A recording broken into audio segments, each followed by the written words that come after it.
Alas na hapon po sa ating lahat. Lalo-lalo na po sa ating mga panarihing na pinapadalangin po natin mga makarating po sa Senado. Si Senator Franz Castro, Senator Lisa Masa, Senator Ariel Gerwin. So ako po si Gerald German, ang kandidatong mayor po dito sa Pateros.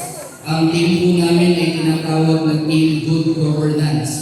Dahil ang ating po paniniwala ay nagsisimula ang lahat ng magandang pamamahala at serbisyo dito sa ating bayan sa pamamagitan po ng good governance o ng mabuting pamamahala sa ating bayan.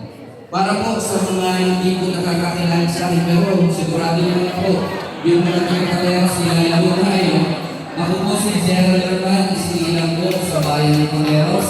Nagsimula po nagmula sa mga simple at limiting mga Ako po ay nag-aral sa Pateros, naging student leader.